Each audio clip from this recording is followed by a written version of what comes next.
ver ahí. ¿Graba o no graba esto? Ahí está. Buenísimo. Bueno, hoy lo que vamos a ver entonces es trastornos del estado de ánimo o trastornos afectivos, como lo tienen ustedes en el apunte. ¿Sí? ¿Lo habrán podido leer? Vamos a hacer la clásica encuesta. ¿Cómo se llama? Trastornos del estado de ánimo. ¿O no? No, trastornos, sí, del estado de ánimo. Sí, TEA, texto. Los que lo hayan leído, por favor, pónganle me gusta. Y si no, déjenos sin ponerle me gusta. Sí, como para darnos una pequeña idea y hacer un poco de presión. Somos medio pocos hoy en la reunión. Espero que esté explicado por cuestiones de parciales y demás. Pero en fin, después vamos a extraer el presente, porque hay una buena diferencia entre los que estuvieron presentes en Miel y los que están realmente presentes ahora en Teams. En fin. Les decía, vemos trastornos afectivos o trastornos de estado de ánimo, es lo mismo, ¿sí?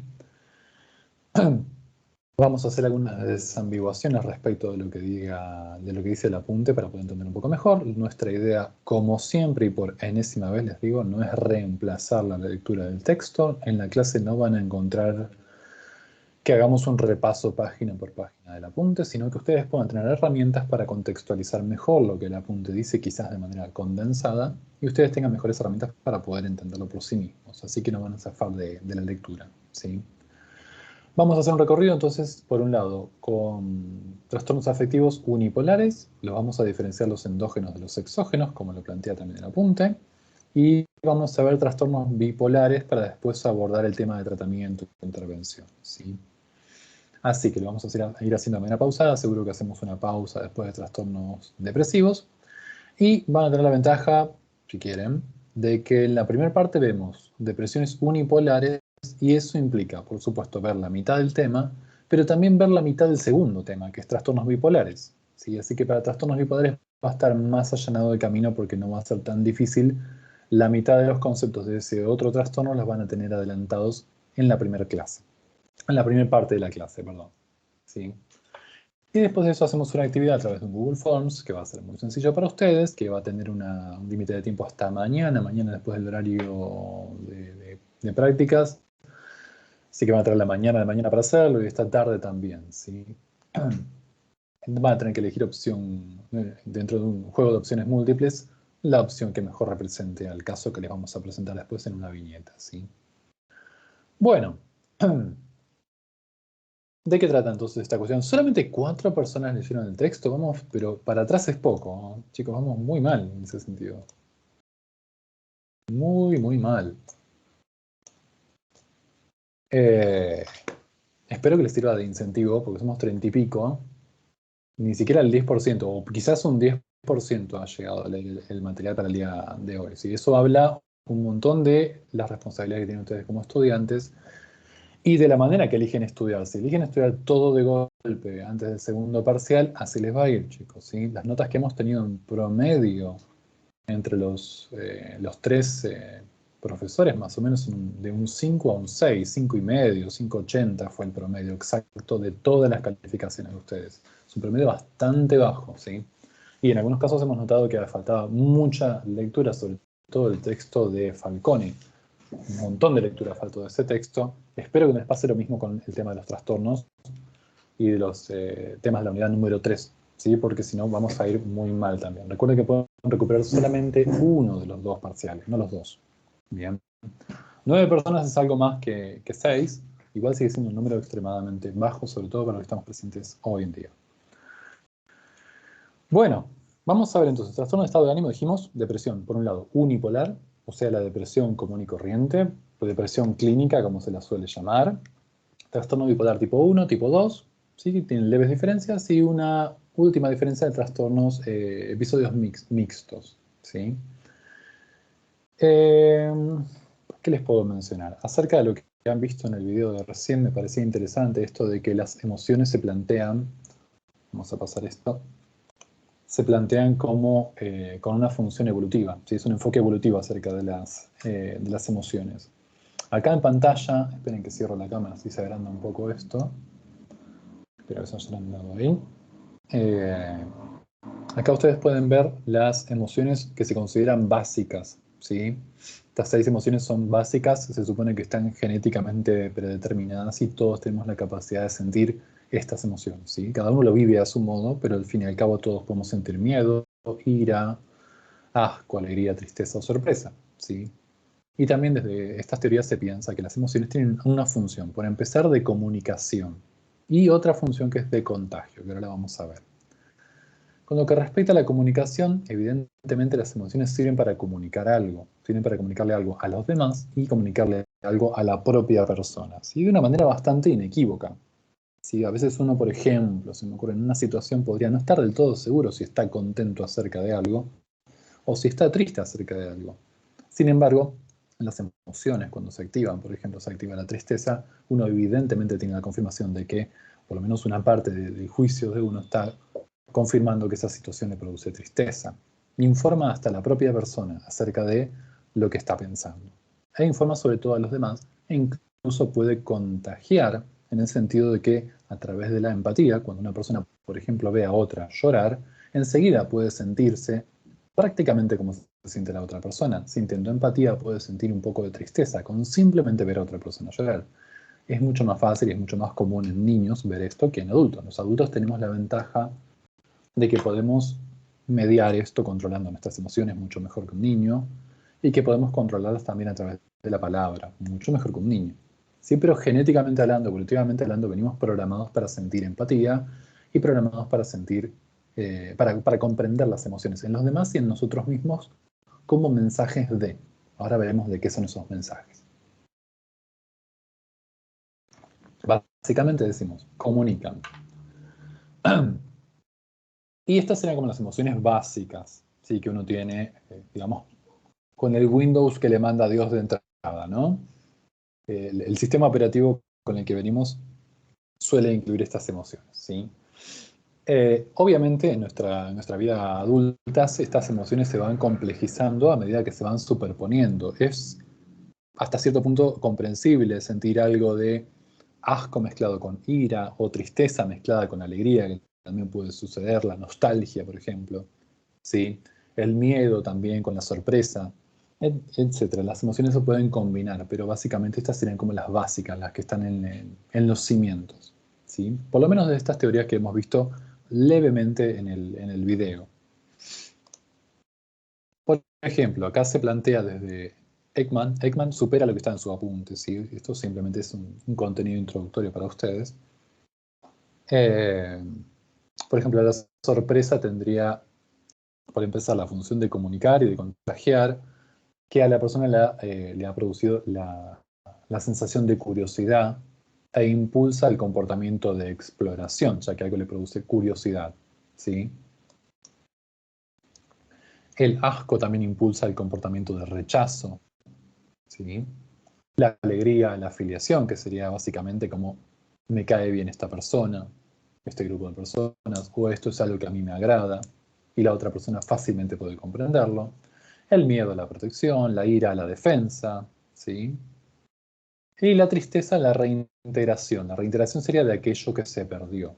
La tristeza, que es una de las emociones que más vamos a hablar hoy, ya que tiene que ver con depresión, eh, tiene que ver siempre con una reacción, una respuesta a un sentimiento de pérdida o de no haber logrado algo. El hecho de no haber logrado algo, por ejemplo, no sé, no lograr terminar aquel proyecto de vida que tenía para mí, bueno, eso se puede vivir como si fuese una pérdida, porque básicamente es, no llegué a conseguir esa meta, es como si hubiera perdido esa meta, ¿sí? Pero en fin, lo que suele gatillar la tristeza, naturalmente, evolutivamente hablando, es cualquier situación que se pueda comprender por la persona como una pérdida o no haber logrado algo realmente muy importante para esa persona. Entonces, los sentimientos, los pensamientos y las acciones son tendientes a reintegrar esa pérdida. Ahora vamos a ver un poquito más cuando veamos algo de duelo, pero por ejemplo, adelantándolo, cuando una persona pierde a un ser querido, sus pensamientos van por un lado revisando qué es lo que podría haber hecho mejor, qué es lo que habrá hecho mal, qué es lo que podría haberlo evitado, ¿sí? Y sobre todo de cómo seguir adelante con afrontando esa pérdida que no puede reintegrar. Por ende, trata de reintegrar, digamos, su nivel de vida a un nivel similar al que tenía antes de la pérdida. No sé si me explico con esto. Tratamos de solucionarlo en términos de seguir adelante, de reintegrarlo, de no quedarnos anclados en esa situación de tristeza que nos desmoronaría de otro modo, ¿sí? Básicamente lo que quiero decir con esto es que cada emoción tiene una función de comunicar, pero cada emoción comunica algo diferente, ¿sí? Y que estas emociones, así como están reguladas, ¿sí?, también pueden desregularse. ¿Sí? Uno tiende a creer que la tristeza nada más se puede desregular, o la ira, el enojo, el enfado se pueden desregular, y una persona podría, no sé, ponerse violenta simplemente porque se enojó, o estar tan triste que de golpe podría presentar una depresión. Pero lo que vamos a ver es que todas estas emociones es susceptible de desregularse, ¿sí?, de salirse de sus parámetros que llamaríamos en todo caso de normalidad, ¿sí?, o de eutimia. Bien.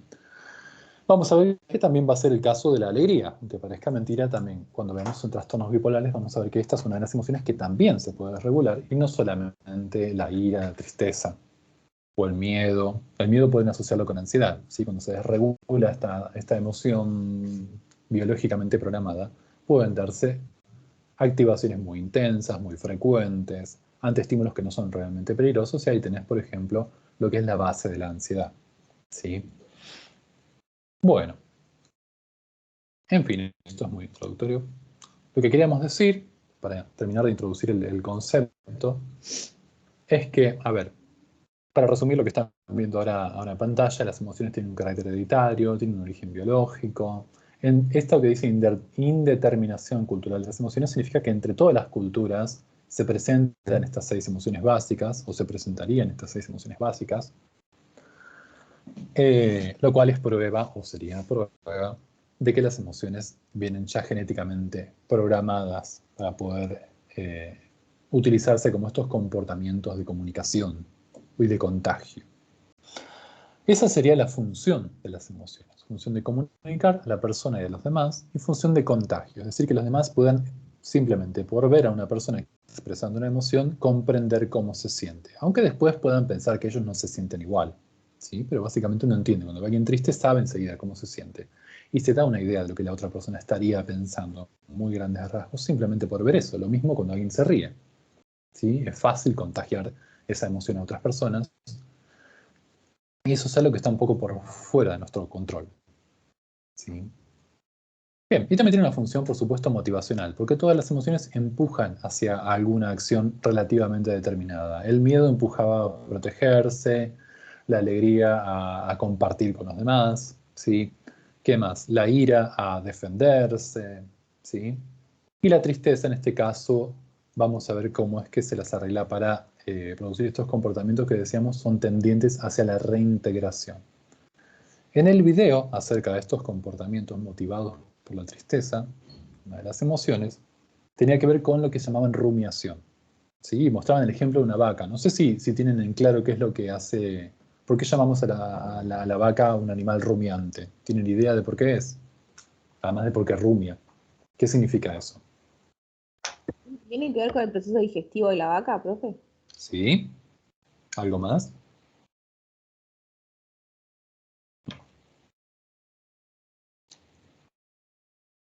Vamos, yo Cuando creo que... uno dice que rumia es porque como que está pensando mucho en una misma cosa. Ujú, ujú. Está dando muchas vueltas al porqué de las situaciones, por ejemplo.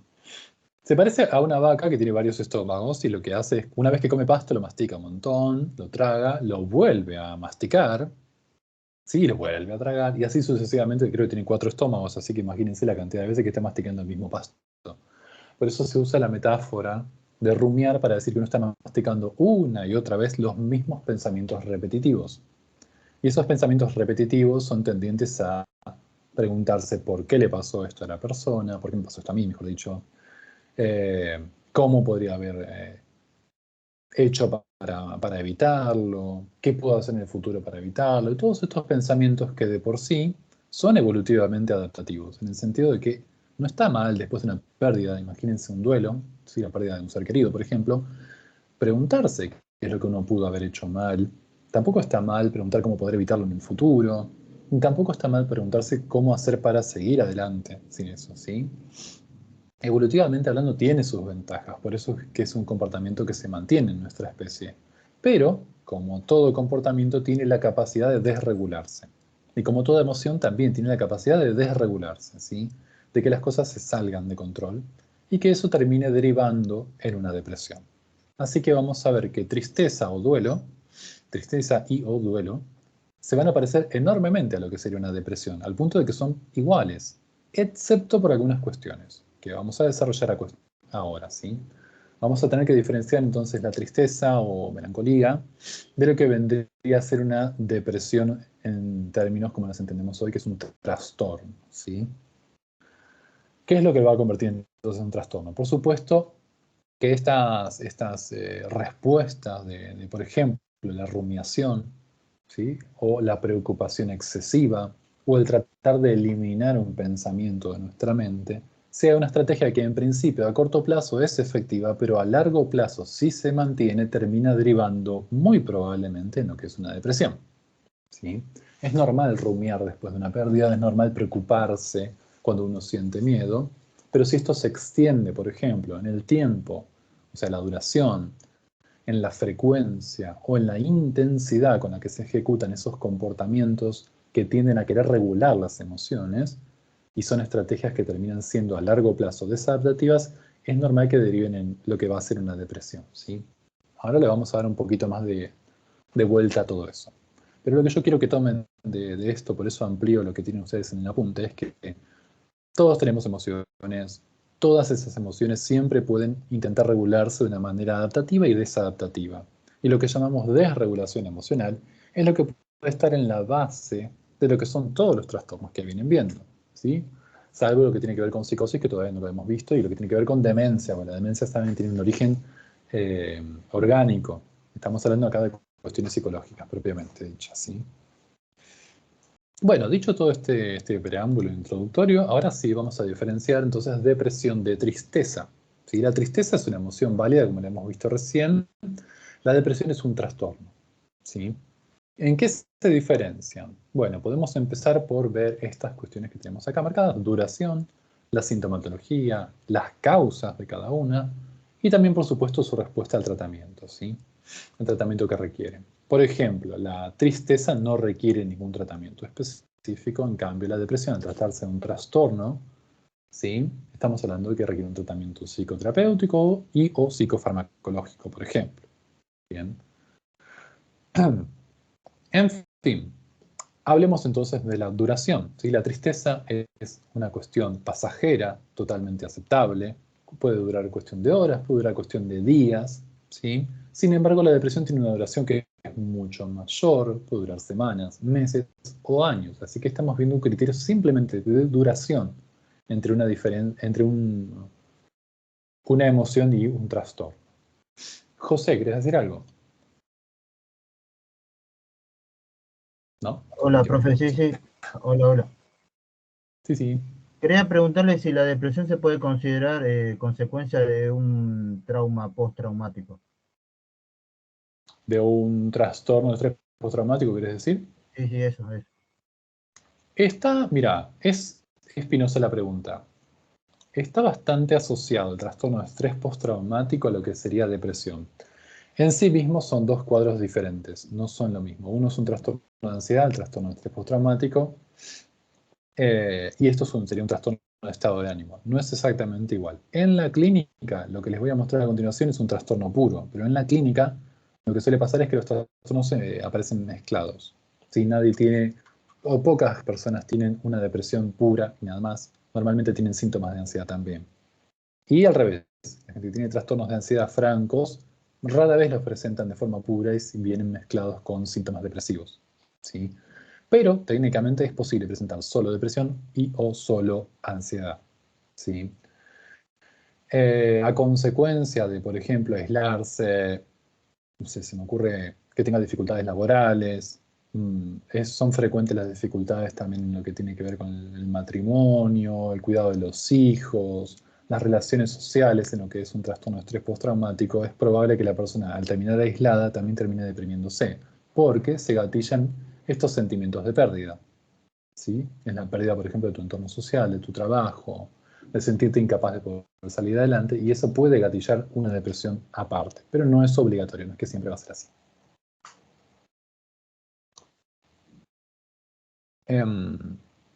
Sigamos entonces diferenciando tristeza de depresión. Hablamos de una cuestión de la duración, que no es poca cosa, en este caso lo vamos a tener en cuenta, duración, frecuencia e intensidad. Hablamos de la sintomatología. La sintomatología en sí misma es muy similar, ¿sí? Pero en la tristeza suele ser menos extensa. Esto significa que no tiene tantas consecuencias para la persona. Bien, pero en la depresión, ahora vamos a detallar largo y tendido cuál es esa sintomatología más extensa y mucho más característica que permite hablar de un trastorno, ¿sí? Lo mismo, las causas. Las causas de la tristeza, como venimos desarrollando recién, es una reacción normal, esperable. Estamos evolutivamente diseñados para sentir tristeza ante acontecimientos de la vida que entendemos como pérdida o no logro de una meta muy importante. Bien. En cambio, la depresión puede tener una causa que sea psicopatológica, esto es de origen psicológico, ¿sí? Puede ser orgánica, una causa totalmente orgánica que no tenga nada que ver con lo psicológico, y una causa también psicofarmacológica. Esto puede ser, por ejemplo, por abuso de sustancias, por el consumo de determinadas medicaciones, fármacos o psicofármacos. También puede suceder, ¿sí? Y es importante diferenciarlo. El tratamiento ya hemos entonces mencionado. Una requiere tratamiento, la otra no. Una es pasajera, la otra no. Bien. Profe, ¿le puedo preguntar algo? Sí. En cuanto a la causa orgánica de la depresión, ¿qué sería? ¿Tipo como la pérdida de un miembro o qué? O- Bien, no, ahora no vamos entendí. a diferenciar lo que sería, Ah, para bueno. entender eso hay que diferenciar depresión endógena de exógena.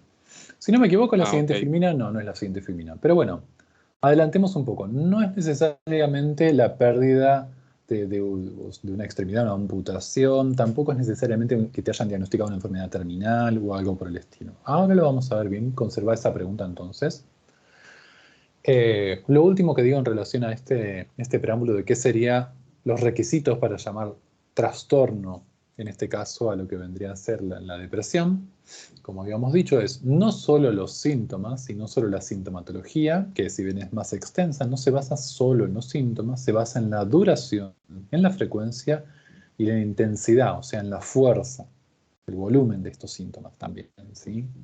Pero tampoco alcanza con eso solo. A todo esto hay que sumarle una pérdida de la funcionalidad de la vida diaria de esta persona, ¿sí? Estos síntomas, con su frecuencia, duración e intensidad, tienen que causar suficiente disfuncionalidad en la vida diaria de la persona. Esto es por ejemplo, en lo que tiene que ver con el área laboral, el área relacional de la persona, esto es las relaciones con sus seres queridos, por ejemplo, ¿sí?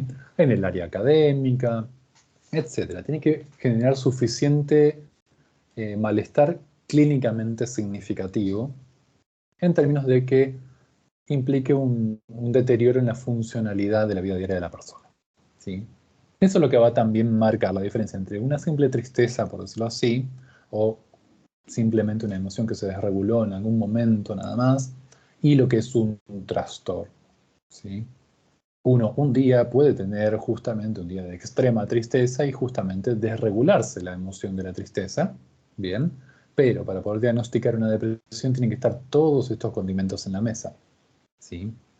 Implica una disfuncionalidad real, que sea una duración mucho más extensa que un día solo, una frecuencia, etc. Bien, ahora sí vamos a lo que había mencionado el compañero recién, que tiene que ver con diferenciar lo que es una depresión endógena de una depresión exógena o reactiva. Esto que les estaba mencionando recién yo y la mayor parte de esta clase va a ir en función de lo que es una depresión exógena, o sea, una depresión reactiva, o lo que entendemos como depresión clínica sin más detalles, ¿sí? La depresión tradicional, la depresión común, en realidad es una depresión exógena reactiva. ¿Bien? Y está también la posibilidad de que la depresión sea endógena. Si la depresión es endógena, es aquella causada por ejemplo, consumo de algún fármaco o psicofármaco que, como su efecto secundario, pueda generar algunos síntomas similares a la depresión. consumo de drogas, consumo de sustancias, por ejemplo el alcohol. El alcohol tiene una fase primero de euforia y luego tiene una fase que es similar a la depresión. El alcoholismo crónico puede darse depresión. También, por ejemplo, en estados avanzados de demencia, ¿sí? La depresión no se origina porque la persona haya perdido algo, sino que la depresión es una consecuencia del trastorno, del deterioro biológico que tiene la persona, ¿sí? De la propia demencia. En demencias tipo Alzheimer, en demencias tipo seniles también puede darse depresión, y esto no obedece a que la persona se sienta triste porque perdió algo o porque no logró alguna meta. También puede pasar, ¿no? También se puede combinar. Pero en esencia es una depresión que tiene un origen que no es externo a la persona, sino interno. Y con interno me refiero a que tiene que ver con la biología de la persona. Por eso se dice factores desencadenantes biológicos, ¿sí? También puede ser el caso de, se me ocurre, hipotiroidismo. El hipotiroidismo no tratado, el tratado no pasa nada, ¿sí? Es muy fácil de tratar el hipotiroidismo. Se toma levotiroxina y la persona enseguida vuelve a restablecer sus valores normales. Pero en hipotiroidismo no tratado o subclínico, donde no se notan todos los síntomas, se dan comportamientos muy similares a la depresión. Por ejemplo, la fatiga, puede haber una sensación de tristeza, de anedonia y otras cosas que vamos a desarrollar después. Sí, pero también endógenamente, o sea, internamente, por una desregulación del sistema endocrino, pueden darse síntomas tan compatibles con lo que sería una depresión, que uno puede llamarlo depresión endógena, o sea, de origen interno. También en el caso de psicosis. La psicosis, como la entienden ustedes en los apuntes que manejamos en la cátedra, hay varias posturas acerca de esto, pero nosotros en la cátedra nos manejamos con este modelo médico, en donde se entiende que la psicosis tiene una causa orgánica, ¿sí? Que no tiene una causa psicológica. Entonces, si la psicosis y las psicosis o las esquizofrenias tienen una causa endógena orgánica, también pueden generar una depresión. Y esa depresión ya no es una depresión reactiva a algo que vivió la persona o algo traumático, sino simplemente una consecuencia del propio trastorno, ¿sí? Y suelen ser también depresiones más severas, más intensas, más duraderas y que no responden muy bien, que digamos, al tratamiento tradicional. Hay que hacer un tratamiento diferencial para eso, ¿sí? Así que esa es la diferencia posible. No se confundan depresión endógena a causa de factores médicos. Si, por ejemplo, alguien recibe un diagnóstico de una enfermedad terminal, bien, esa persona sabe que tiene una muy mala noticia por delante y se puede deprimir, pero eso es un evento externo a la persona. La persona entiende que tiene un diagnóstico y ese entender le hace comprender justamente que va a afrontar una pérdida, la pérdida en este caso de su integridad física, de su vida, etc. Eso es lo que ocasionaría entonces una depresión exógena, reactiva. La persona reacciona, psicológicamente hablando, a esa noticia. Pero en sí mismo, biológicamente hablando, el cáncer, por ejemplo, o biológicamente hablando, la amputación de una pierna, no es que produce depresión, ¿sí? Entonces, diferencien. Una cosa es una depresión endógena por un deterioro cognitivo, como en la demencia. Otra cosa es una depresión endógena por un trastorno endocrino o consumo de sustancias. Y otra cosa es que yo me deprima a causa de que me dieron una mala noticia, me deprima a causa de que no puedo dejar el alcohol. Es distinto la depresión que provoca el alcohol de la que puede provocar el hecho de yo sentirme una persona alcohólica y por eso deprimirme. No sé si me siguen con esta diferencia sutil pero importante. Profe John, entonces cuando es una depresión por culpa de consumo de, no sé, tóxicos o sustancias nocivas, ¿sería endógena o exógena? Es endógena en ese sentido, ¿sí?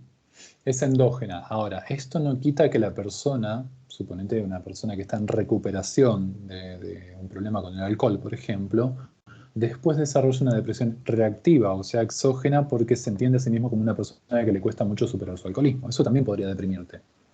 Y ahí se estarían mezclando ambos tipos de depresión.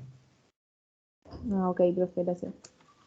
Normalmente la depresión endógena se soluciona cuando se soluciona el trastorno biológico. Si tenés un desorden endocrino y se soluciona el desorden endocrino, la depresión se va. Lo mismo, si fue causada por consumo de sustancias, cuando cesa el efecto tóxico de la sustancia o cuando cesa el síndrome de abstinencia, también suele irse la depresión. Pero bueno, ahí uno queda más vulnerable a tener una depresión reactiva y exógena, ¿sí? Básicamente los síntomas son los mismos. No hay diferencia entre una depresión endógena y exógena. Es importante ver qué es lo que está causando la depresión para determinar si es endógena o exógena, ¿sí? ¿Qué les quería decir acerca de esto? En psicosis, la depresión endógena suele ser más intensa y más fuerte. Pero bueno, no es solo exclusivo tampoco de la psicosis, ¿sí? Bueno, vamos entonces a desarrollar nosotros.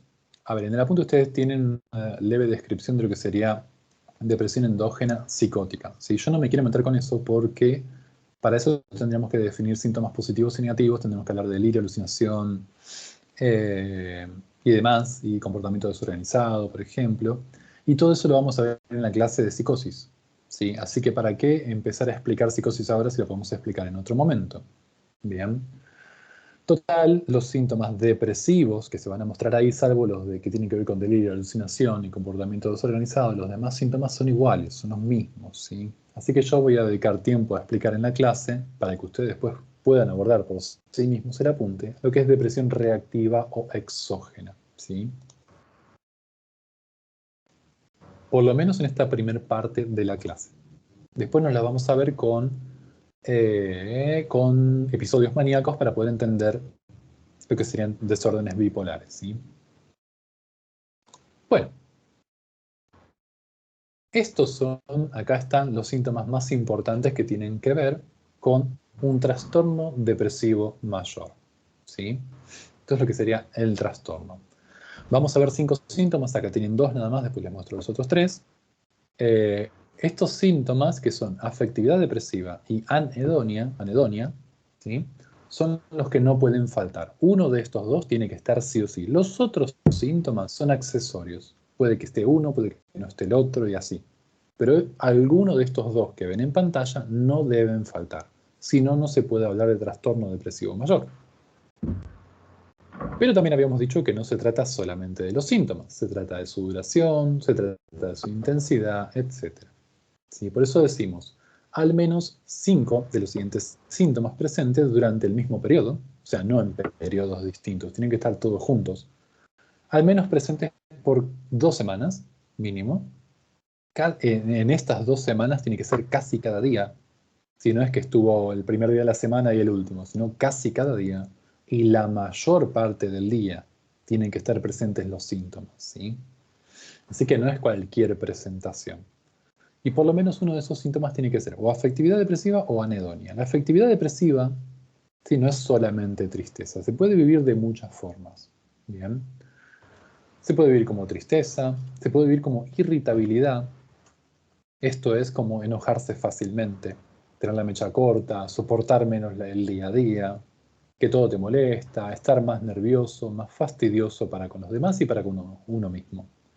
También se podría llegar a vivir como desesperanza. Esto sería como un sentimiento de que la vida es vacía, que no tiene sentido porque nada va a mejorar. Bien, lo cual es muy similar a la tristeza. Se pueden dar combinados también, ¿sí? La mayor parte del día, casi todos los días. Y por lo menos durante 2 semanas, ¿sí? Por otro lado, también puede estar esto que se llama anedonia, ¿sí? Que es una marcada disminución del interés o del placer en todas o en casi todas las actividades. Ahí hay que agregar en todas las actividades, digamos, de la vida diaria que para la persona eran importantes, ¿sí? Es interesante marcar este síntoma porque una intensidad grave, una intensidad fuerte de anedonia incrementa notoriamente el riesgo suicida. Entonces es un factor de alerta, ¿sí? Sobre todo para planificar un cuidado de enfermería posterior. Las consecuencias de la anedonia son el retraimiento y el aislamiento social.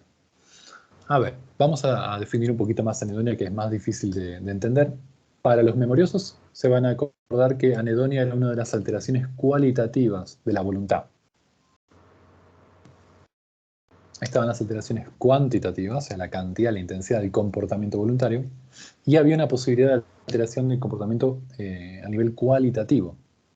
Acá no estamos hablando de que una persona está hiperbúlica o hipobúlica, ¿sí? Podríamos hacerlo si quieren, pero el criterio diagnóstico tiene que ver con anedonia, esto es, en lo que respecta a las actividades de la vida diaria, ¿sí? Al nivel de actividad y ejercicio que se puede ver con el patrón de Marjorie Gordon, por ejemplo, sucede que los intereses que eran importantes y que eran valorados para la persona durante su vida diaria, supónganse, yo soy una persona que a mí me encanta salir con mis amigos, hacer un asado, cuidar a mis hijos, salir a pasear el fin de semana y no sé, soy el que canta karaoke en los cumpleaños, ¿no? Supónganse que es así.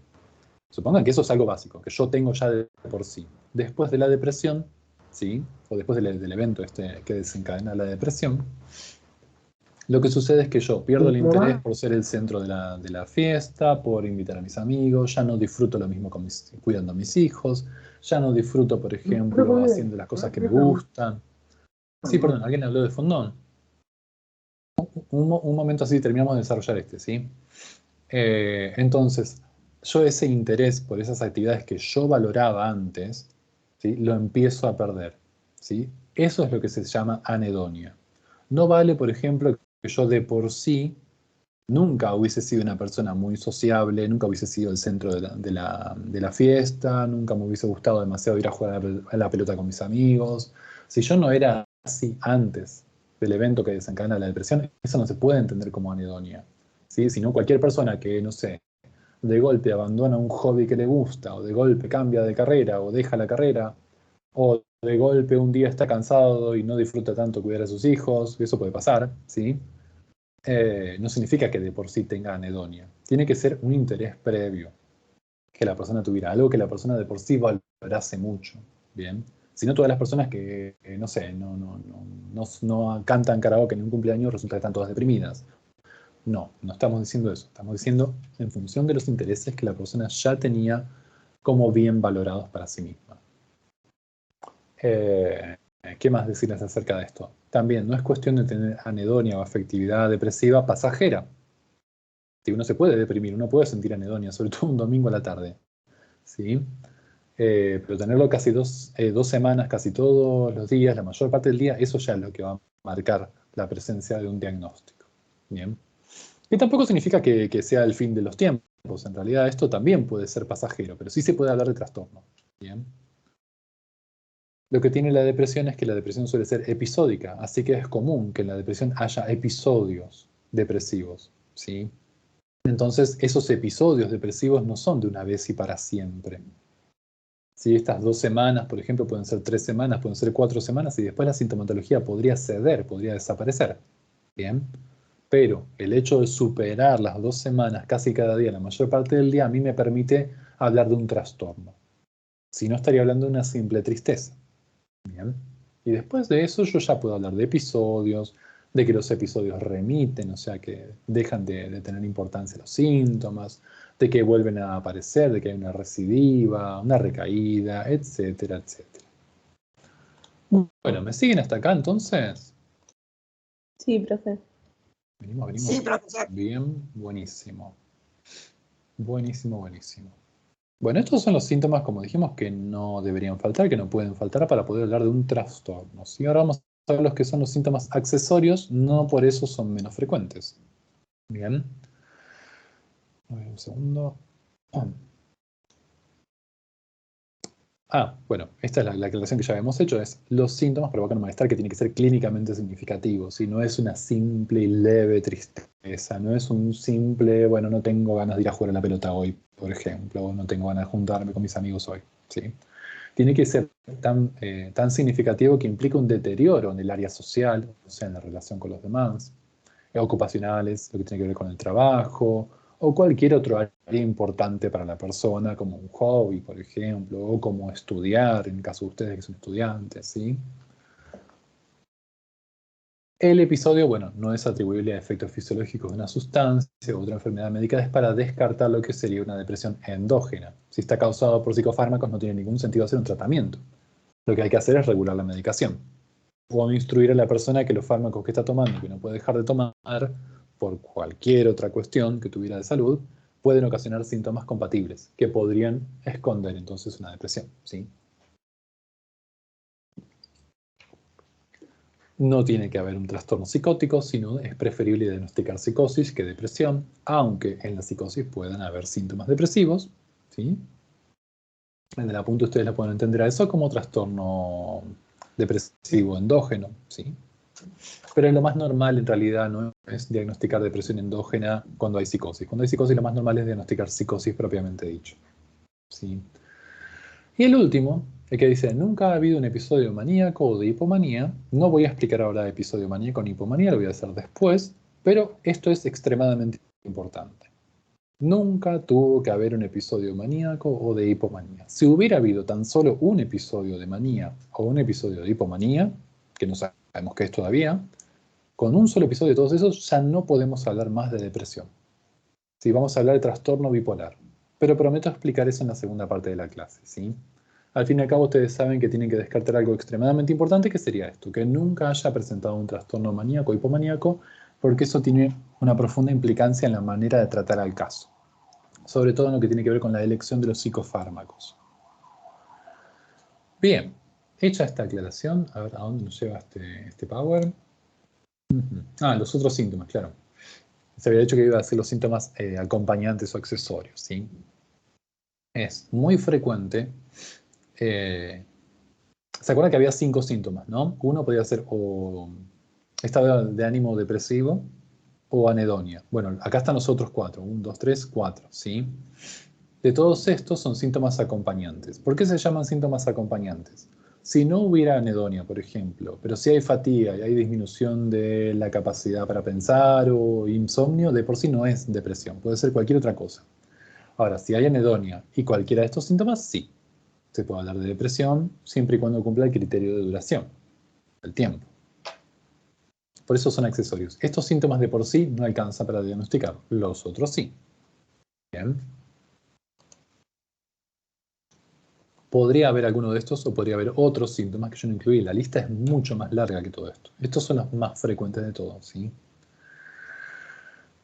Lo más frecuente, sensación de fatiga, ¿sí? O estar cansado, de pérdida de energía, ¿sí? Que puede llegar a ser hipobulia. Ustedes han visto que hipobulia es disminución del comportamiento voluntario y que se nota en las actividades de la vida diaria de la persona. ¿Sí? En casos graves o en episodios muy agudos, puede haber una hipobulia, en este sentido que la persona hasta no se puede ni levantar de la cama para, por ejemplo, conservar su higiene personal o alimentarse. Bien, a ese nivel estamos hablando de que sería hipobulia, ¿sí? En niveles más leves que la hipobulia se puede hablar de fatiga o de pérdida de la energía. Esto es, la persona no deja de ir a trabajar, no deja de cuidar a sus hijos, no deja de hacer sus actividades, sus obligaciones diarias, pero lo hace con mucha fatiga, siente que perdió mucha energía y que todo le cuesta el doble o el triple. Bien, puede llegar a niveles de desregulación máximos como sería la hipobulia. También puede darse lo mismo en lo que tiene que ver con la disminución de la capacidad para pensar o para concentrarse, mejor dicho, que es lo que entendíamos antes en valoración del estado mental actual como hipoprosexia. Prosexia de la atención o capacidad de focalizar la atención. Hipo, disminuido. Por ende, esta dificultad en la concentración, ¿sí? Es lo que puede suceder durante una depresión. Esa dificultad para concentrarme, es decir, para poder prestar atención, sin querer conlleva un problema también para poder recordar las cosas. Acuérdense de la cuestión de la valoración del estado mental actual, cuando la enfermera le preguntaba si podía recordar esas 3 palabras. ¿Se acuerdan de que hablamos de que en ese momento la persona tenía que primero prestarle atención a esas palabras? Lo cual la entrevistadora se aseguraba haciéndole repetir al paciente esas 3 palabras para ver si las pudo escuchar, si le pudo prestar atención. Y después de un rato evaluaba la capacidad de memoria. Bien, uno no sabe si la memoria está afectada de manera directa o si está afectada, por ejemplo, porque la persona no pudo prestar el nivel de atención adecuado. Así que esta hipoprosexia, esta dificultad para poder concentrarse, conlleva que la persona sienta que se olvida de todo, sienta que no se puede sentar a, por ejemplo, a leer o a estudiar o a lo que sea, porque se distrae, ¿sí? Esa dificultad en fijar la atención es característica también de la depresión.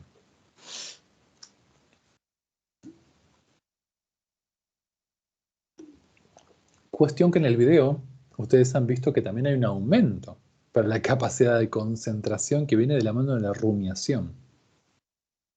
Eso es contradictorio con lo que estamos diciendo recién, pero tiene una explicación.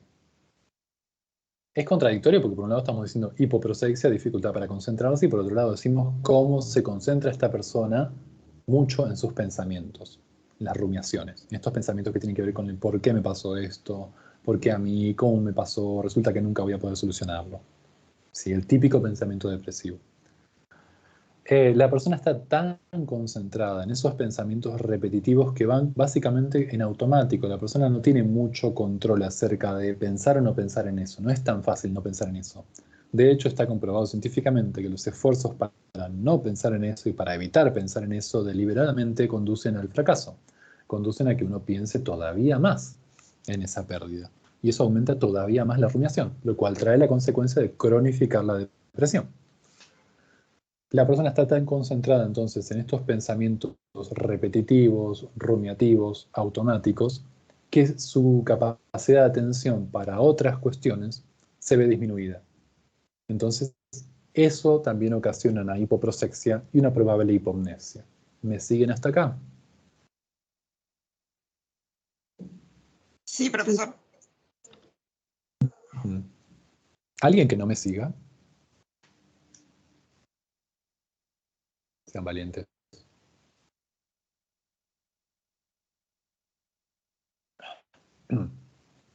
Bueno, vamos a asumir que todo viene bien.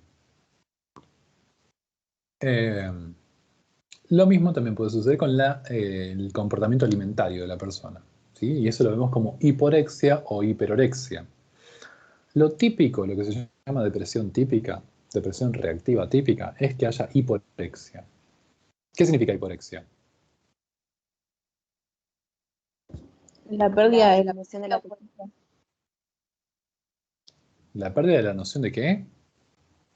La pérdida del apetito, profe, ¿puede ser? Ah, sí. Sí, tal cual, la pérdida del apetito, ¿sí?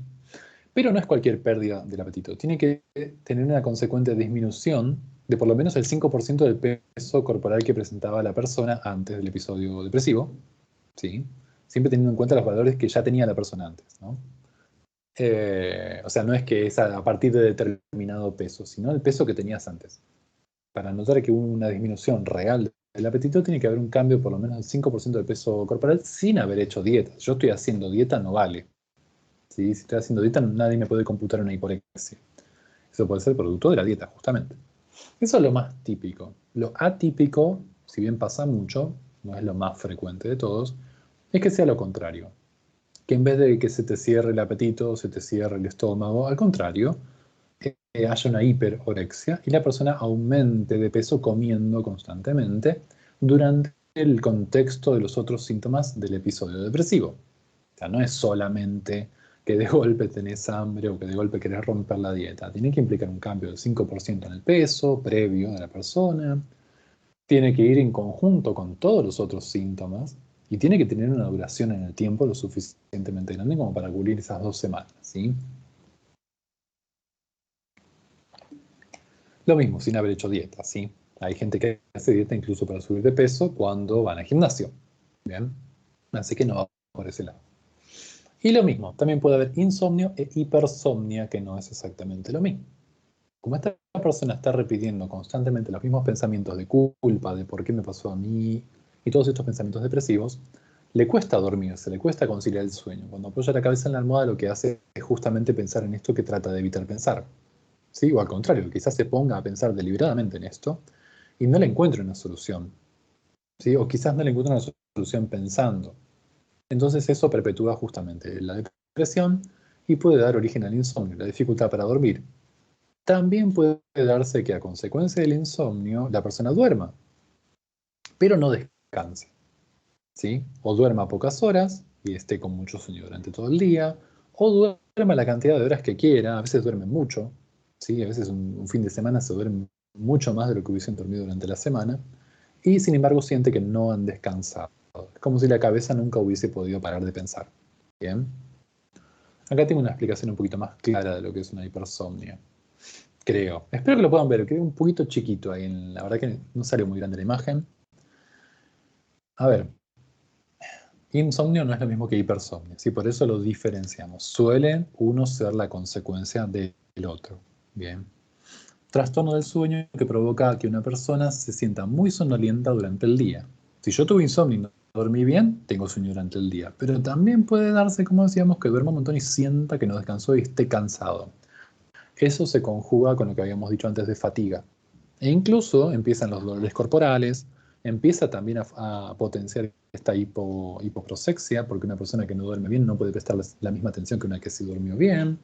El cuerpo te duele, estás fatigado, las cosas no te producen el mismo placer que antes, quizás comas menos y también tengas menos energía, y todo va potenciando todo. ¿Me siguen con esto?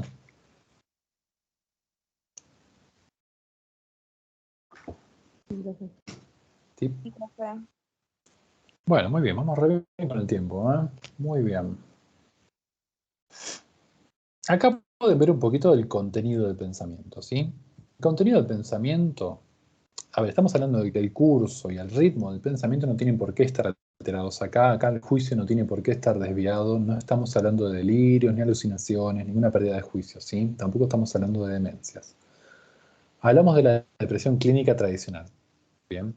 La reactiva. Entonces, las ideaciones, o sea, el contenido del pensamiento, el qué piensa la persona, siempre está relacionado con la emoción. La emoción, en este caso, como decíamos, tiene que ver con la tristeza, también puede haber ira y demás, pero normalmente la que predomina suele ser la tristeza, igualmente, el estado de ánimo deprimido. El estado de ánimo deprimido la persona puede vivir hasta como ansiedad, si uno quiere, puede vivir como momentos de irritabilidad, pero al fin y al cabo se siente triste, se siente vacía. Puede sentir también que sus pensamientos le dictan culpa, rechazo, inutilidad, fracaso, separación y cualquier pensamiento relacionado con la pérdida.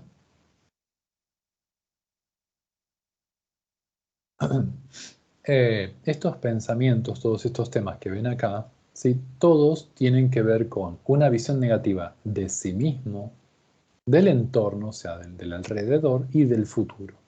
Esto es, por ejemplo, ¿no? En una situación de depresión podría ser: yo tengo la culpa, o sea, una visión negativa de mí mismo, yo soy culpable, me siento culpable, el entorno no me va a comprender, me va a rechazar, ¿sí? Y esto nunca va a cambiar, nunca va a mejorar, siempre voy a ser, no sé, un inútil, por ejemplo. ¿Me siguen? Esto sería una visión negativa de mí mismo, de los demás y del futuro, con siempre estas temáticas que están por acá. Esta temática va en el contenido del pensamiento. Y es lo que se repite una y otra vez la persona, además de preguntarse por qué hizo esto, qué inútil que soy. Y tener esa especie de pensamientos que viene como un mensaje, sí, bueno, como un mensaje telegráfico, no sé si ubican lo que es un telégrafo, pero es como un mensaje automático que aparece, como un cartelito, ¿sí? Como, ¿vieron esos cartelitos que aparecen cuando uno está navegando en una página y de golpe se te abre una ventanita que dice tal cosa, compre ya, ¿sí? Compre oro, haga clic aquí, usted es el visitante número 3 millones. Bueno, ese tipo de pop-up serían como los pensamientos automáticos que aparecen en una persona y que una y otra vez le repiten imágenes negativas de sí mismo, del entorno y del futuro. Muy bien. Entonces tienen que el contenido del pensamiento no está alterado por el curso y el ritmo, sino que está alterado el contenido por estas ideaciones que no son delirantes, sino que tienen que ver con pérdida, con separación, fracaso y lo que ven en pantalla, ¿sí? Bueno, creo que ya llegamos a la parte, sí, de trastornos bipolares. Son 4:15 más o menos. Yo voy a hacer una pequeña pausa acá. Uy, ahí está. Les propongo retomar en 20 minutos. ¿Les parece? Son y 12, serían y cuarto. ¿Qué sería? Y 35, ¿no? Retomamos y 35, ¿les parece bien? Sí, Y profe. seguimos profe. entonces con Bien, la profe. segunda Sí, parte. profe, sí, bien. Dale. La otra parte va a ser un poco más fácil, porque la mitad del tema que viene ya lo vieron, ¿sí? Así que bueno, nos vemos 16 y 20. No, perdón. 16:35, ahí está. Ok. Gracias.